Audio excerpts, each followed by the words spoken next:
నాకు అన్నీ ఉండి మంత్రి గారు అన్నుండి పోలీసు అన్నుండి అంత ఉండి ఎవడు బతుకోడు బతుకుందని నేను కాముకున్నా. నా బిజినెస్ లో వెళ్ళి పెడతారా వాడు పిచ్చ నా కొడుకు? వాడు అనుకుంటున్నాడు. నేను చెప్తున్నా, ఆ షాప్ కాడ గనక గొడవ జరిగి కేసులు అయ్యి షాప్ని గనక వైరా పోలీసు వాళ్ళు కనుక బంద్ చెప్పి చూడు, చూస్తా అది కూడా.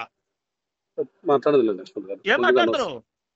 నా ప్రతి 20 మందిని పంపిస్తే గొడవ చేస్తా, 20 మందిని పంపిస్తే గొడవ చేస్తా. ఎట్లా అమ్ముతారో చూస్తా. పాలవంచ నుంచి వచ్చేదా నీ అమ్మ ఖమ్మంలో పుట్టి పెరిగి చిన్నప్పటి నుంచి ఉండి అన్ని డక్క మొక్క తిని అన్ని డిపార్ట్మెంట్లో పనిచేసి వచ్చి ఏమో ఎవడు బతుకోడు బతుకుతుందంటే ఈడి అవ్వమ్మండ కొత్తలు నా సుల్లి పాలవంచ నుంచి వచ్చి ఏడా పెద్ద దార్గారికి చేస్తారు లంచడుకు. ఇప్పుడే పంపే నా కొడుకు సాయంత్రకాలం షాపు కాడ 20 మంది పిల్లగాలు పెట్టి గొడవ చెప్పి చూడు, ఏం బిగుతురో చూస్తావాడు.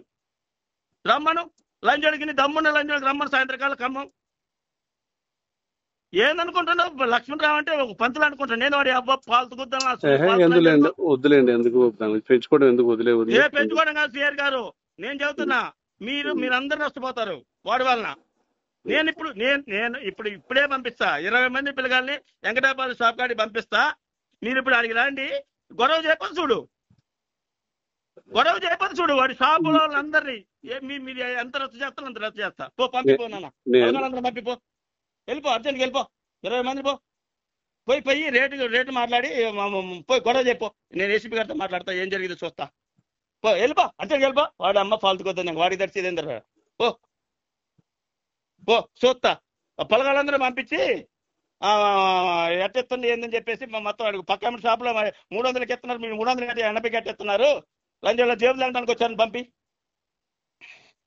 చూస్తా. సిఆర్ గారు నేను కూడా కథ మొదలు పెట్టకపోతే లాభం లేదు. ఏం జరిగిందో చూద్దు కానీ ఇక ఇప్పుడు నేను ఇప్పుడు దాకా మాట్లాడుకుంటున్నాగా. చైతన్య వచ్చింది ఖమ్మం, వాసు గారు వచ్చారు ఖమ్మం ఇప్పుడే, వాళ్ళందరి ముందే మాట్లాడతాను నీతోని. సరే ఓకే, చూస్తే ఇప్పుడు మీరు ఎట్ట బిజినెస్ చేస్తారు ఈ ఖమ్మంలో.